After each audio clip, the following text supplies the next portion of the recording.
Hey guys, I just wanted to make a quick update and share my thoughts as I had to get a windshield replacement this week. So yeah, I was just driving. I didn't really hear anything, and I had like this huge crack from here. I did saw like a little pit that might have caused it. So yeah, I did like a lot of research on the forums and everything just to make sure I get like the right glass and everything. So I just wanted to come kind of, put together my thoughts here because I went through like a lot of research and I didn't see like anyone put everything into one spot. Saw a bunch of stuff on the forums and the FB groups, and thanks to everyone on the Facebook page. You guys were tons of help. So just wanted to basically summarize everything, right? So in terms of the options of this car, so this car has heads-up display. There's a camera for the lane departure warning and frontal collision warning, and then there's a bunch of sensors for the rain sensor, headlight sensor, for headlight positioning, and something else. So yeah, the main thing is that this car doesn't have adaptive cruise control. So that was one of the original reasons why I wanted to go forward with a non-OEM replacement. So the OEM glass for this car is from Carlex. The actual label used to be on that side actually. And a kind of good way to know is if it's OEM, it'll say connected drive here. So I obviously lost that now.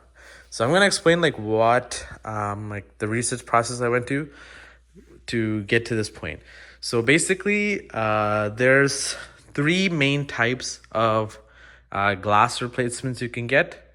So OEM is Carlex. So the only problem with that is that's like a German-made glass because this car is made in Germany.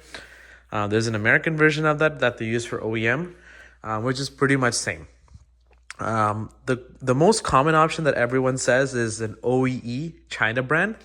So that one is about $500 to $600 depending on the place. So that one, it won't say anything. That is, I believe it's OE, but it's pretty much made by like a Chinese manufacturer like Fuyao or something like that.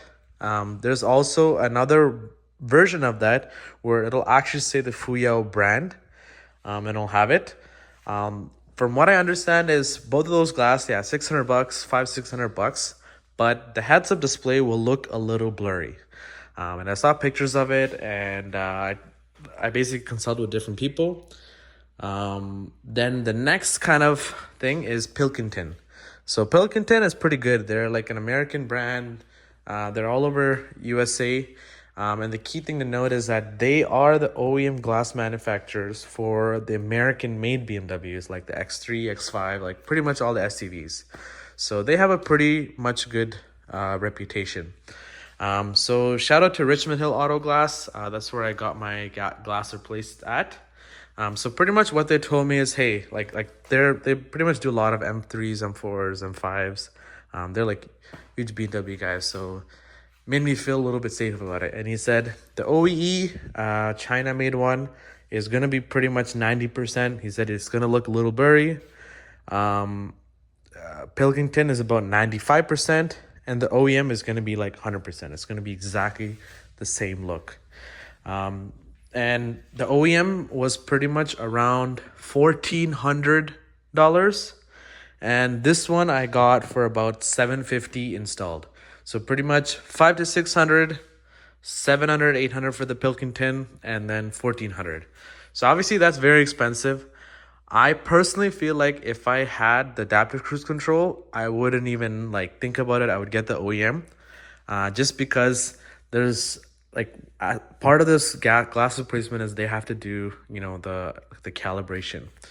So a lot of the shops, they'll say that like the most important thing is how you remove it, because obviously inside the glass there's like another thing as well. You got to calibrate that unit once you take it off. So a lot of people say that, hey, like, if you do it properly, and you be careful and tape everything or the correct way, you won't need to do it, the calibration. So my guys, they said, yeah, like we're gonna, they always try to do that, but they always do the calibration just to make sure, right?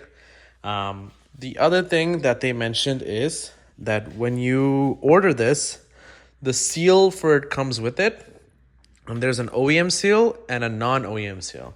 So luckily, since these guys do a lot of BMW OEM replacements, they had a bunch of leftover seal from that same job or on the same day. So he's like, yeah, I'm going to use the OEM seal. So that just helps with your NVH, your noise, vibration, harshness. So yeah, he used the OEM seal. He did that. He did calibrate it. So he checked everything and he said like, yeah, it looks good, but he's like, I'm just going to calibrate it just because of the lane departure and the heads-up display. So after I got the heads-up display, I did notice a slight difference. Honestly, it's like really good. So one of the things that I noticed was the heads-up display was kind of like rotated, or it was kind of like rotated this way and also rotated like into the page as well, into the page, out of the page. So one of the things I did is I remember that, obviously you can change the height, the rotation, everything. So what I did is I made this rotation like this. And the reason why I did that is, as you guys know, in the M mode, it kind of has this like tachometer. And I just wanted to make sure that the top part of that tachometer is parallel with the ground. So as soon as I did that, I had no issues.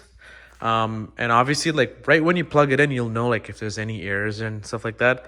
So I did that, and pretty much what they explained to me, the process is they're pretty much just calibrating to the OEM factory standards, and they could have actually avoided that issue and basically gone off nominal. But they're saying maybe one of the reasons why is because I have aftermarket wheels. So that could have been the reason why. So what he pretty much did is he actually, when he did the headlight adjustment, he used OEM settings, and then he also adjusted it to the wheels itself, because these are a little wider, and obviously he knew these were factory. But pretty much now, like, it looks like identical. Like in some cases you can notice, like for example, like in the music setting or the navigation settings, like when you're picking up a call or exiting and stuff like that, you can notice like a slight difference. But honestly, like for the price difference, it's totally worth it. I pretty much saved like half the cost, right? So if you guys have any questions, let me know. Also, sneak peek for the next video. Just some decals I applied. I'm going to be making a proper reveal video and explaining my thought process. And yeah, let me know what you guys think.